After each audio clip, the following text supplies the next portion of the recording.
Hoy tenemos una entrevista, yo siempre digo interesante, pero esta es más que interesante. Estamos con la doctora Elizabeth Arrojo Álvarez. Buenos días. Buenos días, un placer. ¿Me vas a permitir que te tutee? Por supuesto. Primero porque eres una doctora joven y además nos conocemos relativamente. Elizabeth Estefanía Arrojo Álvarez. Eso es. Es decir, E2A2. Eso es. Además, mi madre decía que las personas importantes tienen nombres largos y por eso me puso 2 y largos, ¿no? Pero si lo hacemos en fórmula química, E2A2. Nunca lo había pensado, pero mira, me parece interesante como... Me ha llamado la atención una frase que leí en tu WhatsApp, no sé si la sigues teniendo, que dice exactamente: quien mira hacia afuera sueña, quien mira hacia adentro despierta. Efectivamente, eso es algo que yo he aprendido de mi propia experiencia personal, pero sobre todo en mis pacientes.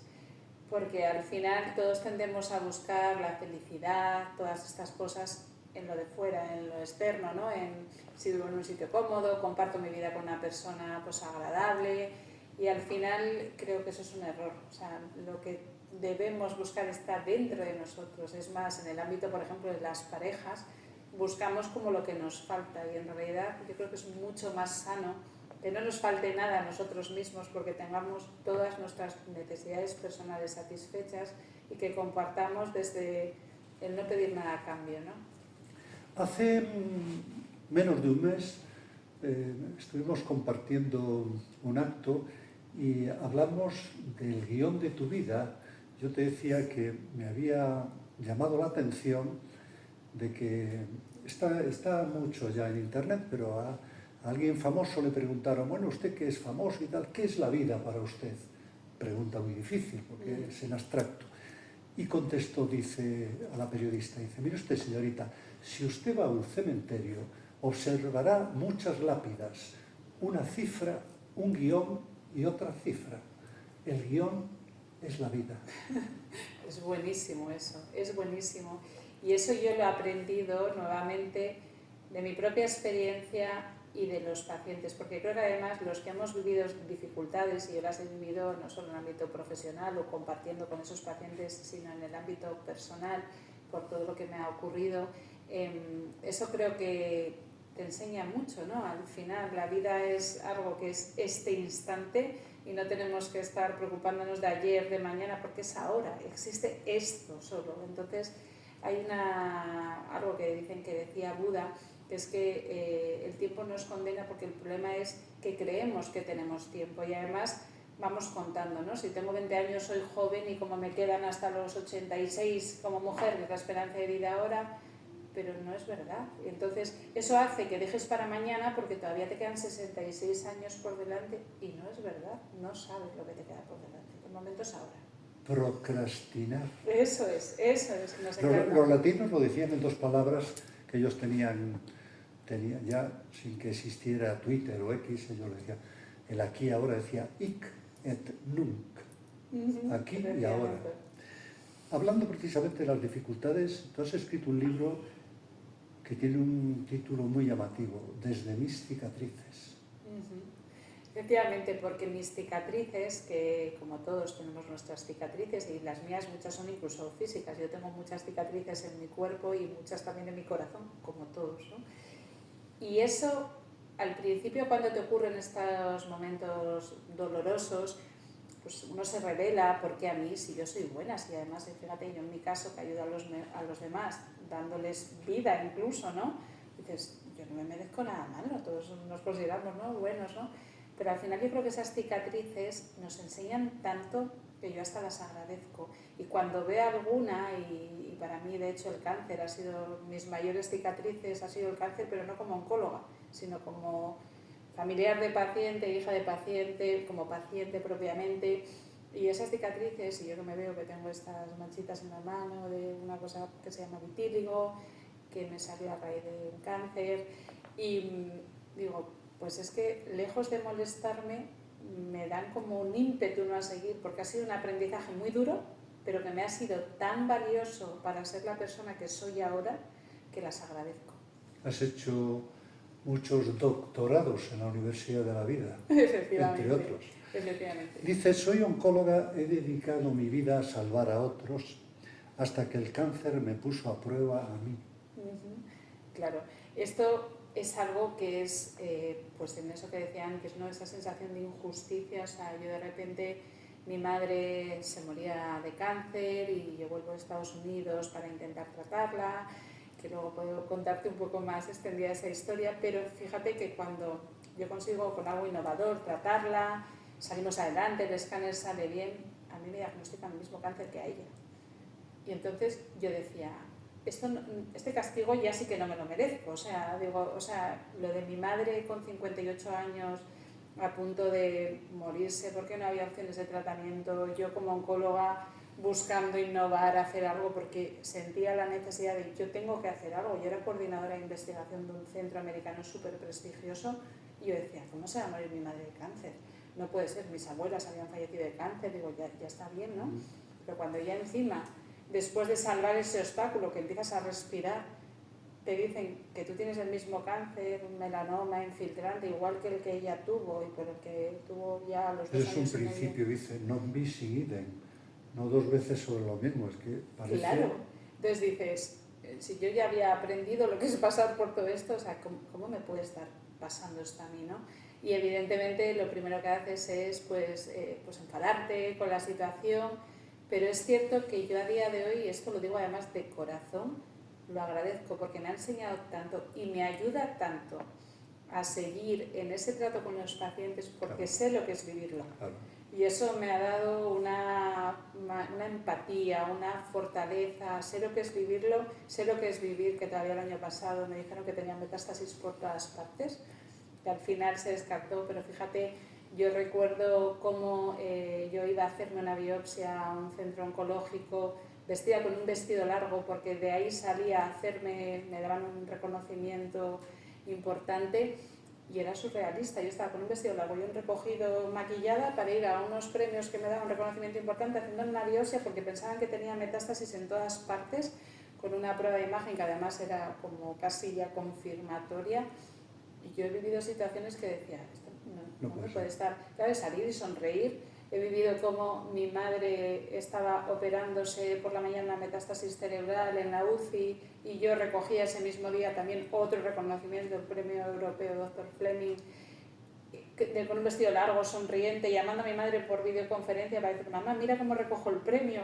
Y claro, dices, esto es como surrealista, ¿no? O sea, mi madre recién operada una metástasis cerebral y aquí recibiendo un premio como oncóloga, surrealista, ¿no? Entonces, pero eso ha sido un aprendizaje tan grande en el sentido de, además, la resiliencia, ¿no? El no venirte abajo. Pues yo me voy a mi premio, yo lo voy a recoger, yo sigo, porque mientras haya esperanzas hay opciones. Has dicho una palabra que, bueno, de origen griego, empatía, que es sufrir en lugar del otro. Es que tú has estado ahí. Eso o sea, tu empatía con el paciente es impresionante porque es que has estado. Eso es. Y además yo creo que, aunque esto suene un poco esotérico, evidentemente yo me he vuelto mucho más espiritual con mis experiencias, mis cosas, mis sensaciones, lo que aprendo de los demás. Yo fíjate que creo que he venido a este mundo con una misión, que es una misión de ayudar, que me resulta súper enriquecedora. Y creo que esto era parte del aprendizaje que yo necesitaba para poder ayudar mucho mejor. ¿Es muy duro? Por supuesto que sí, pero como decía antes, es algo que me ayuda a ver las cosas desde otra perspectiva, acercarme al paciente. Y al final yo recuerdo un día que tuve que anular una consulta porque a mí me hacían un TAC cerebral pensando que tenía afectación cerebral y me habían hecho un PET, que es una prueba que ve como la actividad tumoral en el cuerpo, y mi PET estaba fatal, y esto ha sido hace un año. Y tenía una paciente delante quejándose porque le habíamos cambiado la consulta, porque yo no estaba, que era por esas pruebas, ¿no? Y entonces ella tenía un PET que tenía nada, una lesioncita muy pequeña, ¿no? Muy poquita cosa. Y yo recuerdo enseñándole yo a la paciente y diciéndole, mire, lo siento, yo ya desbordada, hemos tenido que cancelar la consulta. Digo, ¿ve usted este PET? Y me dice la paciente, está fatal. Digo, pues es el mío.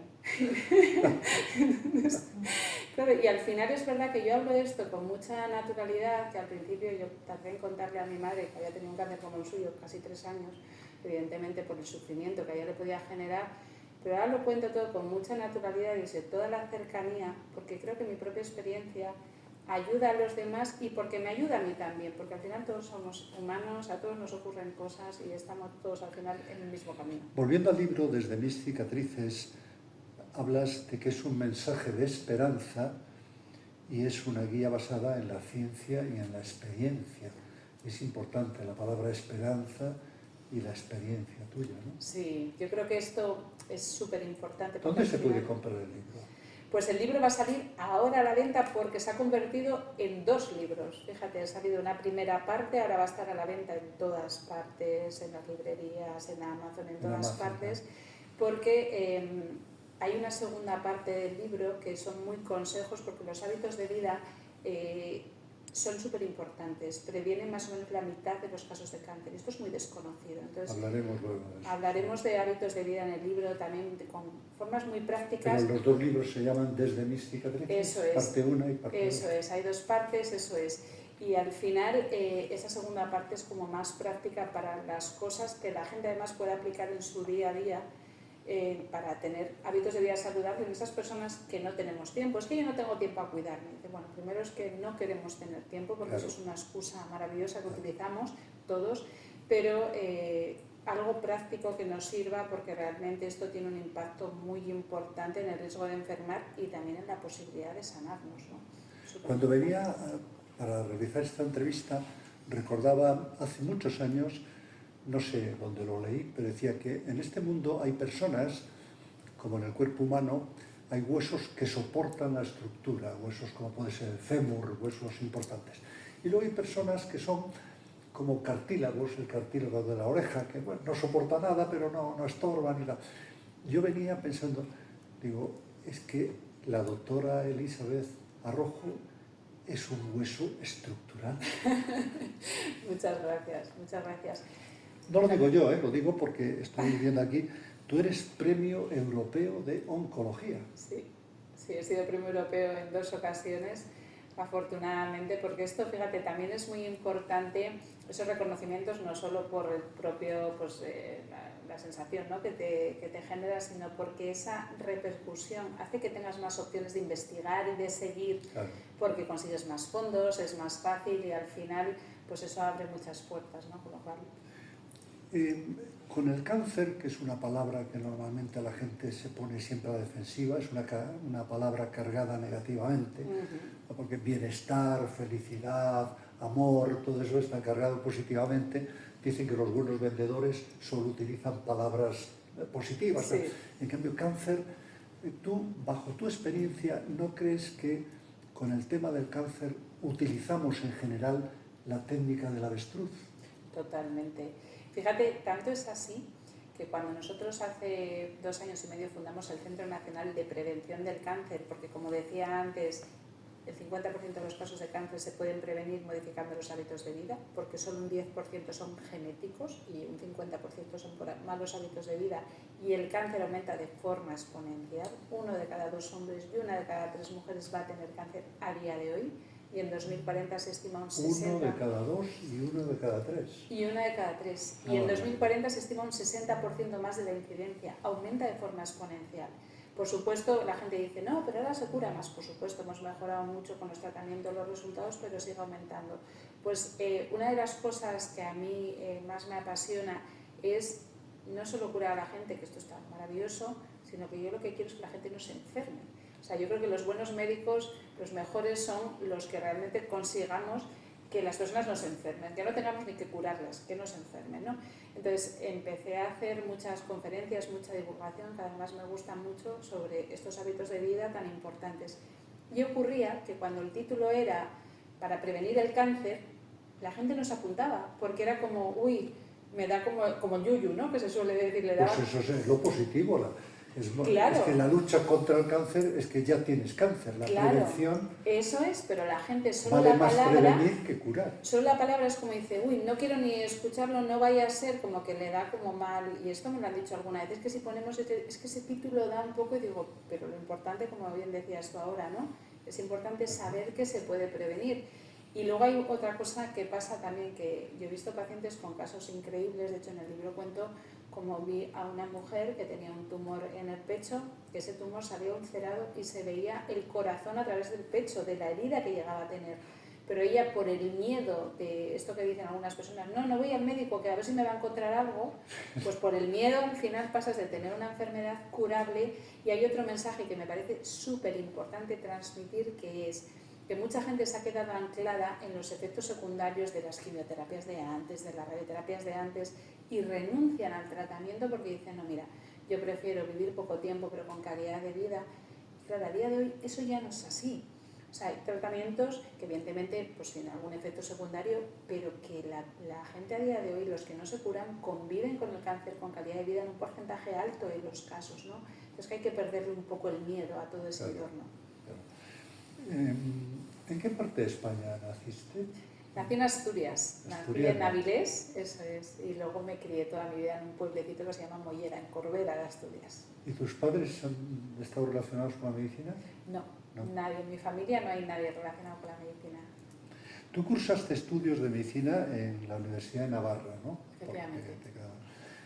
Acabaste los estudios en el 2007. Sí. ¿Qué fue lo que te impulsó a estudiar medicina? Pues mira, a mí desde pequeña me gustaba como arreglar personas. Yo siempre decía que mi hermano arreglaba cosas porque eran muy manitas y a mí me gustaba, yo jugaba a hacer pócimas, cogía hojas ahí en Asturias con una piedra, las machacaba y yo te decía curar. Y luego el cuerpo humano me parece tan increíble, porque es increíble, ¿no? Claro. Y entonces ocurrió una cosa, cuando yo tenía como 14 años o algo así, 15 años, leí un libro, me encantaba leer y me sigue encantando, que se llama Tensión. Es un libro que escribió Christian Barnard, que fue el primer cirujano que hizo un trasplante cardiovascular. Eso es. Entonces, aquel libro a mí me pareció apasionante, porque era un libro como además una tensión, como una película de estas de intriga, de qué va a pasar y cómo le hace. Y yo digo, yo quiero ser este hombre. Entonces, inicialmente, de hecho, yo quería ser cirujana cardiovascular como él. Luego, con el tiempo, fui cambiando, me gustaban los retos, por eso la oncología, porque yo quería algo que continuamente Pero me antes de la pusiera oncología, prueba. tengo aquí mis notas, fuiste seleccionada en los estudios de medicina como la única alumna interna del departamento de neurocirugía. Eso es, en la Clínica Navarra. Era la primera vez que sacaban una plaza de alumno interno y a mí me obsesionaban los tumores cerebrales. ¿Por qué? Porque el cerebro me parece un órgano tan increíble y los tumores cerebrales son tan agresivos, además escapan como a todo, entonces son como un súper reto. ¿Te suena el doctor Villarejo? Sí. Pues yo me formé con un médico que era, de hecho tenían relación porque yo le oía hablar de él, que era el doctor Manrique, que era el jefe de servicio de la Clínica Universitaria de Neurocirugía. Y ahí yo pues mandé mi currículum y la verdad es que me aceptaron y estuve alumna interna, pero por los tumores cerebrales. Luego me di cuenta que la neurocirugía no era lo mío, porque no tenía esa destreza de los grandes cirujanos, pero además me parecía que había poco trato con el paciente. A mí me gustan mucho las personas y el cirujano al final pues son maravillosos, pero te opera y te vas y hay menos. Yo hace años, hablando con él, le dije, es que eso de abrir, porque te abre el cerebro, Sí. la tapa de los sesos, nunca mejor dicho, y opera y te digo, es que eso tiene que ser. Me dice, no, esto es fácil, lo que debe ser muy complicado es lo del corazón. Dijo, es que los médicos sois de otra pasta, ¿no? Es increíble. Sí. En el año 2013 realizaste un programa de formación especialista en oncología radioterápica. Sí, efectivamente. La oncología tiene dos ramas, una es la oncología médica, que son los que prescriben la quimioterapia y la inmunoterapia, y otra es la oncología radioterápica, que somos los que prescribimos la radioterapia. A mí me llamaba más la oncología radioterápica porque se usa tecnología donde se consiguen cosas increíbles, ¿no? Porque hay mucho campo para, con tratamientos basados en tecnologías, como decía antes, que no tienen efectos secundarios, consigues pues muy buenos resultados y por eso me decanté por esa parte.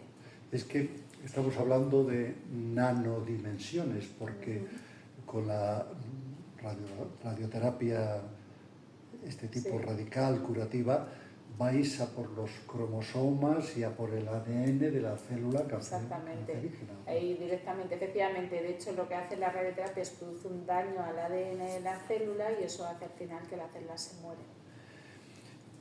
Dentro del guión de tu vida, una vez que finalizaste la formación como especialista en oncología, comenzaste a trabajar en el Hospital Universitario Marqués de Valdecilla en enero del 2014 y desarrollaste una técnica pionera para el tratamiento del cáncer de mama, que está tan extendido, disminuyendo el número de sesiones, normalmente 33 sesiones, lo normal, a una única sesión.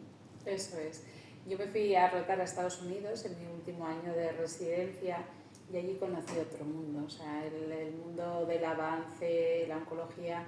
Y allí mi jefe americano, el doctor Álvaro Martínez, que es una referencia internacional, pues me había hablado que él creía que en el futuro la radioterapia se podría aplicar sobre una sesión única, pero que estábamos lejos. Entonces yo empecé a estudiar con eso y 9 meses después de ser ya médico adjunto, de haber tenido ya mi especialidad, pues conseguí desarrollar esa técnica en Valdecilla efectivamente, y la verdad es que ha tenido mucho éxito porque se sigue utilizando. Y claro, el acortar el tiempo de tratamiento... Claro, de 33 sesiones a una claro. Para el paciente. Además, sobre todo en sitios como puede ser Cantabria, como puede ser Asturias, donde la gente vive muy en los pueblos y ir al hospital les supone a veces 4 horas de viaje, porque es 2 horas en ambulancia y 2 horas en ambulancia de vuelta. Con lo cual, acortar el tratamiento de una persona que ya lleva meses con una quimio o una cirugía, claro, tiene un impacto en la calidad de vida increíble. Y además es una radiación que se pone localizada solo donde estaba el tumor, con lo cual tiene menos efectos secundarios y eso fue un gran hito, la verdad. Durante los varios años de actividad profesional en Estados Unidos, fuiste reconocida en Estados Unidos como persona extraordinaria en las ciencias, que eso es un título que se otorga normalmente a los que ganan el premio Nobel. Sí, efectivamente. Cuando desarrollé esa técnica... Por eso digo que eres un hueso estructural de soporte. Soy una apasionada porque es muy bonito además lo que hago, ¿no? Cuando desarrollé esa técnica me llamaron de Estados Unidos, el centro donde había rotado de residente, y me ofrecieron trabajar con ellos, me contrataron coordinadora de investigación y entonces allí había un grupo de abogados que de repente un día me llaman y te llama un abogado, te asustas, dices, ¿qué ha pasado? No, cuando llamo yo no te asustas. No, pero habitualmente lo pones ahí y dices, algo ha pasado, ¿no? Y de repente... Dice que en Estados Unidos dice, hablando de Nueva York, dice, hacía tanto frío en Nueva York que hasta los abogados llevaban las manos en los bolsillos. Fíjate. ¿Te llamaron para qué? Claro, me llaman y me dicen, no, es que le queríamos proponer para persona extraordinaria en las ciencias aquí en Estados Unidos. Y yo decía, a mí, yo pensaba, digo, a mí. Y entonces dice, sí, porque usted cumple muchísimos requisitos de lo que ha conseguido. Y yo decía, bueno, yo me veía muy joven, digo, no será para tanto. Y sacaron 3 tomos con 700 páginas sobre mí. Que digo, ¿toda esa información existe sobre mí? Y dice, sí, porque ha conseguido grandes hitos, porque es verdad que también durante mi residencia había llegado a ser la representante de los residentes en la Junta Técnico Asistencial del hospital porque yo quería cambiar las cosas. Bueno, unieron muchas cosas y me dieron el reconocimiento que yo misma no me lo creía. Te tenías súper fichada, ¿no? Total, que esto es algo súper sorprendente. En Michigan fuiste coordinadora de investigación en el 2017 en el 21st Century Oncology. Efectivamente. Sí. Que son centros muy prestigiosos. Sí, de hecho tiene 400 centros en Estados Unidos y es un grupo muy grande. Y en Estados Unidos también estuviste con tratamientos de protonterapia. ¿Eso puedes explicarnos qué es? Pues el protonterapia es un tipo... Protones, ¿no? Los protones, de los que tanto se oye hablar ahora. Los protones es un tipo de radioterapia en realidad, pero un tipo de radioterapia que es como muy localizada sobre el tumor, tiene muchos menos efectos secundarios. Entonces, claro, al tener menos efectos secundarios, porque es una radiación como muy concentrada, muy precisa, le permite dar dosis altas contra el tumor, pero sin dañar los tejidos sanos. Y Filadelfia, el Penn Hospital, que estaba ahí la doctora Michelle Basanta. Es el estado de Pensilvania, ¿no? Sí, efectivamente. Pues ahí hay una doctora que además es gallega, pero lleva toda su vida en Estados Unidos, Michelle Basanta. Pues una doctora maravillosa y estuve con ella pues un tiempo allí donde aprendí muchísimo porque además es verdad que en Estados Unidos hay tantas opciones de tratamiento que para mí se abrió un nuevo mundo, ¿no? Pero eso es un mérito más que te hayas quedado en España, en Madrid, ¿eh? La verdad es que fíjate, oportunidades y claro, Estados Unidos. Hay muchas. Yo cuando me fui a Estados Unidos y me ofrecieron aquí, porque había algunos centros importantes además que me ofrecieron no quería volver, porque Estados Unidos es un sitio pues impresionante. Cierto que con el tiempo empiezas a echar de menos, pues, por supuesto, la familia, la calidad de vida, y al final yo volví por pura necesidad, esa es la realidad. O sea, yo volví enfadada, porque yo quería seguir mi vida profesional allí, pero volví porque mi madre me necesitaba. Y en ese momento, pues claro, me parecía como muy duro. Digo, ahora renuncio a esto, porque fue además, yo creo, la primera vez en mi vida que tuve que elegir. O sea, porque en realidad mi vida profesional casi ha priorizado siempre todo. Fíjate, yo me casé con mi ex marido y al mes me ofrecieron trabajar, vivíamos en Gijón, me ofrecieron trabajar en Gijón o en Santander, y elegí Santander. Imagínate cuando él se enteró que había elegido Santander en vez de Gijón, ¿no? Pero es verdad que para mí había mucha más investigación y esto era prioridad, ¿no? Pero claro, cuando tu madre está muy malita y le dicen que se muere, que no hay opciones, eso me trajo a España, y estoy agradecidísima de que la vida me haya puesto en esta tesitura, porque no hay nada mejor que hacerle bien a los de tu alrededor, ¿no? A ayudar aquí. Actualmente eres la directora médica del Instituto Médico de Oncología Avanzada, INMOA, que es donde estamos ahora, celebrando esta entrevista, y estáis utilizando técnicas muy novedosas, como puede ser la hipertermia electromodulada. Muy bien, has dicho fenomenal. ¿Qué es esa? Dirían los franceses. Pues mira, esto, por explicarlo muy fácil, en realidad es algo que todo el mundo le va a parecer como lógico, creo yo, ¿no? Que funcione. La hipertermia es algo que ya está aprobado por el Ministerio de Sanidad en España desde el año 2006, que básicamente consiste en calentar los tumores. ¿Y por qué? Porque los tumores tienen muy malos vasos sanguíneos que desarrollan para crecer, pero son muy finos, muy frágiles, se rompen fácil. Por eso en el cáncer de colon la gente consulta por un sangrado, porque los vasos del tumor se rompen. Quiere vasos para nutrirse, pero los quiere malos porque no quiere que entre ni el oxígeno ni los tratamientos, porque no le va bien al cáncer. ¿Qué pasa? O sea que el cáncer es muy inteligente. Es muy inteligente, y además cuanto más lo tratamos, más inteligente se quiere volver. ¿Qué ocurre? Que si calentamos un tumor, por lógica, al calentar vasodilatamos, abrimos esos vasos, conseguimos que entren mejor los tratamientos y que entre más oxígeno. Pero teníamos un problema, que calentar desde fuera a adentro, para llegar al tumor a 40 grados, si tienes un tumor en el páncreas, los pacientes se quemaban, no se podía, ¿no? Se podía tratar solo tumores muy superficiales. La hipertermia electromodulada, esa electromodulación, lo que tiene es la característica de seleccionar solo las células malignas, porque tienen muchas más cargas eléctricas negativas que las sanas. Entonces utilizamos unas ondas de radiofrecuencia que atraviesan el cuerpo y que chocan solo con las células malignas, o sea, solo calientan el tumor. Al tejido sano no le hace nada. Ventaja, ya no quemamos. Y conseguimos abrir los vasos. Los tratamientos llegan en dosis mucho más altas. Esto es como el antibiótico, 1 gramo es más eficaz que medio gramo, con lo cual funciona mejor, pero además esto es súper importante, que el sistema inmune se activa. ¿Por qué? Porque llega más oxígeno, y eso es fundamental para el sistema inmune, y porque le enseñamos las células al sistema inmune a calentarlas. Los tumores se producen porque se esconden al sistema inmune, si no, nuestro sistema inmune vería las células y las eliminaría. Cuando las calentamos, se las enseñamos, y el propio sistema inmune nos ayuda a eliminarlas. Tanto es así que hemos visto que incluso el tratamiento por sí solo, sin quimio, sin inmunoterapia, sin radioterapia, porque lo habitual es hacerlo combinado, pero incluso por sí solo en algunos tipos de cáncer funciona y los tumores se reducen y sin efectos secundarios. Esto ha sido maravilloso. Es la oncotermia. Eso es, en España lo conocemos como oncotermia, y esto es algo que nació precisamente porque cuando mi madre se había quedado ya sin opciones de tratamiento, pues yo necesitaba algo más, y este algo más fue combinar la radioterapia con la oncotermia, y por eso nació INMOA, ¿no? Por darle ahí una oportunidad. Esto no solo está bien, lo dices tú y te queremos, sino que está avalado en el Review of the Clinical Evidences. Sí, tenemos evidencias muy claras, y ahora falta que lo podamos extender a más centros. Esto pasa como la protonterapia que hablábamos antes, ¿no? De momento hay 2 centros en España, gracias a Amancio Ortega probablemente pronto tengamos más, pero necesitamos seguir extendiéndolo. Pero es que estamos hablando de protones.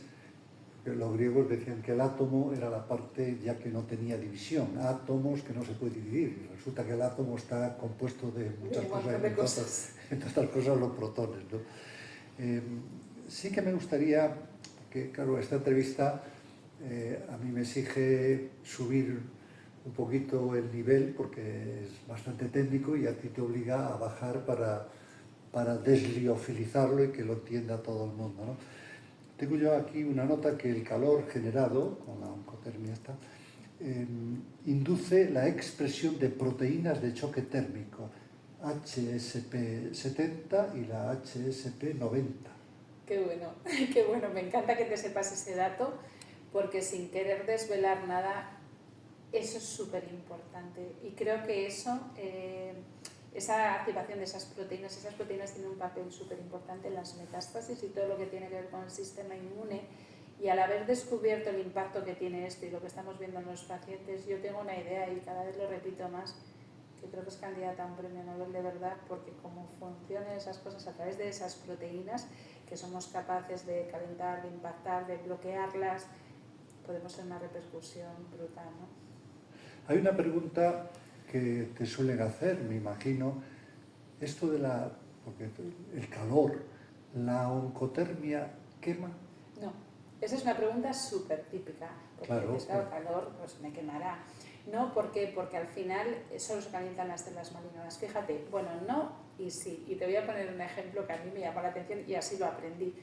Que un día me dijeron que la máquina, yo conseguí, bueno, pues abrí MOA porque no tenía opción de poner en la sanidad pública la oncotermia, pero luego conseguí que se pusiera en Valdecilla, en la sanidad pública, ¿no? Y allí hubo un problema con una paciente que decían que se había quemado, tenía una pequeña quemadura y decían que la máquina sí daba problemas. Bueno, la cuestión es que cuando yo volví, porque había estado de viaje unos días, probé yo la máquina y digo, si yo no tengo tumor, yo no me voy a quemar.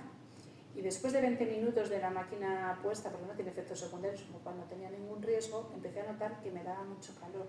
Entonces llamé al fabricante y le dije, oye, esto quema, algo está pasando. Y resulta que no. ¿Qué ocurre? Si tenemos un tumor, la máquina es capaz de concentrar las ondas de radiofrecuencia en el tumor, porque la atrae las propias cargas negativas de las células malignas. Entonces solo se calienta el tumor, los pacientes no se queman. Si no hay un tumor, realmente las ondas no encuentran un foco, porque no hay esas cargas negativas, entonces están buscando.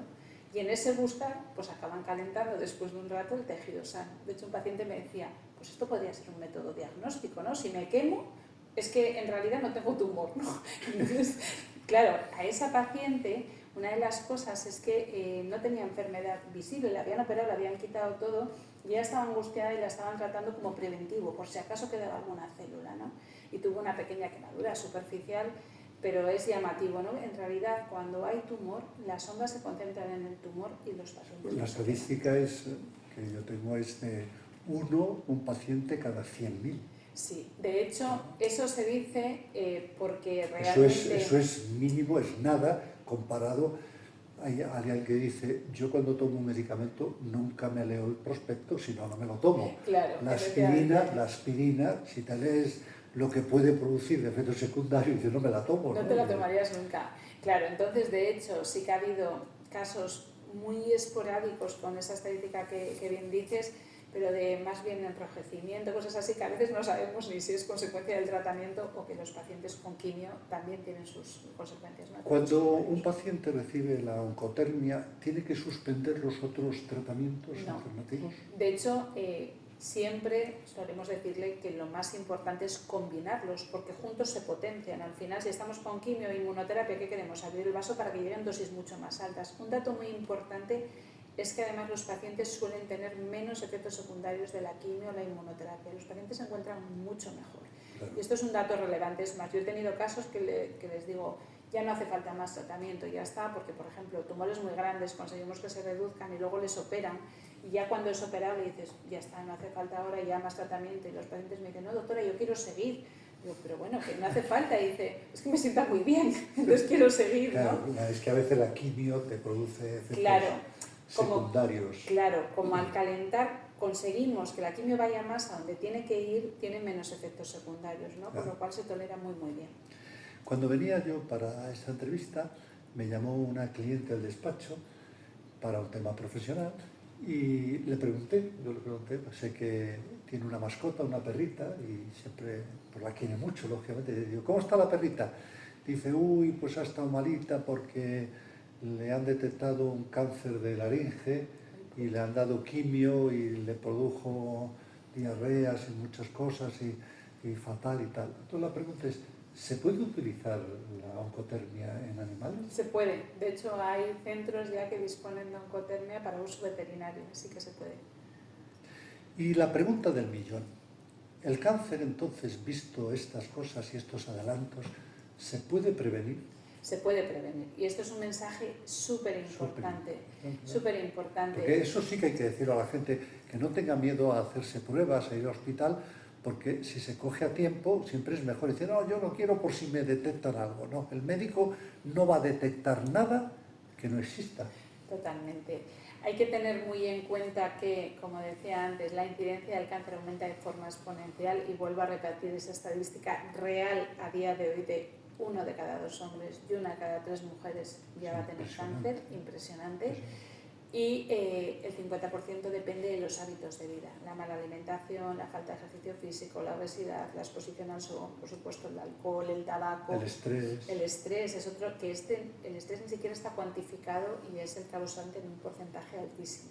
Entonces tenemos que salir de esa posición cómoda de es que el cáncer te toca y te toca, porque es también la excusa que utilizamos para no hacer nada y responsabilizarnos de nuestra salud, porque al final yo veo en la consulta todos los días a tanta gente arrepentirse de no haberse cuidado, porque como siempre tenemos esa excusa de no tengo tiempo, pues al final cuando llega la enfermedad nos para y ya todo cambia. Dice, quien no tiene tiempo para prevención tendrá tiempo para la enfermedad.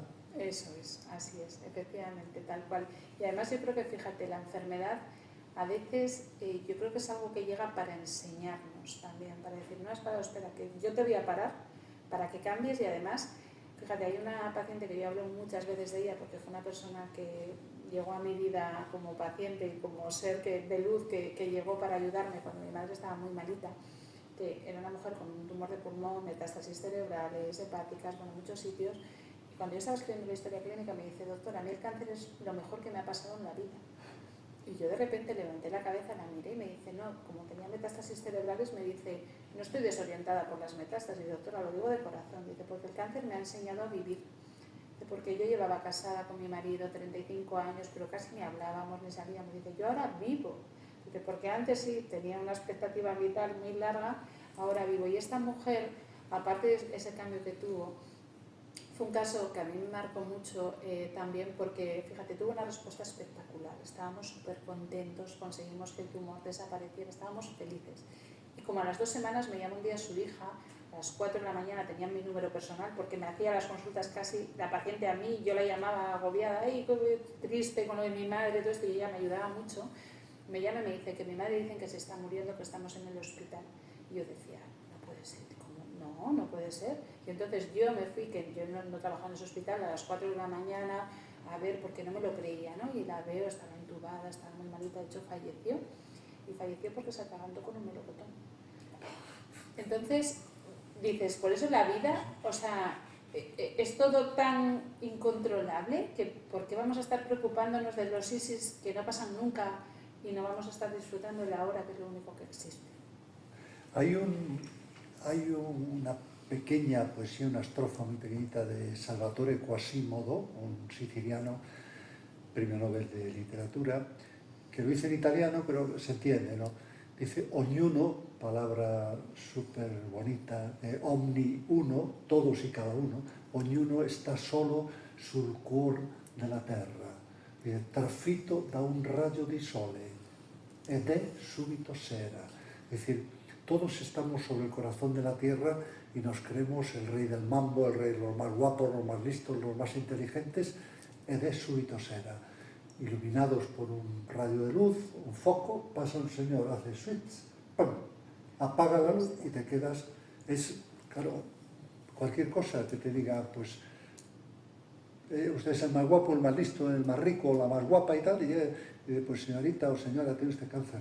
Claro, efectivamente, todo cambia y por eso yo creo que la actitud siempre es vivir ahora y sobre todo no tirar la toalla, ¿no? Mi frase es: lo imposible es aquello que no intentas, porque en realidad cuando lo intentas muchas veces lo consigues, ¿no? Entonces, el seguir y el disfrutar, si el ahora es lo que tenemos todo, y hay gente muy malita que sobrevive y gente muy sana que de repente se va, ¿no? Entonces, ¿para qué preocuparnos de...? Yo espero y deseo, para finalizar la entrevista, que el tratamiento del cáncer sea un poco como cambiando lo que hay que cambiar, lógicamente.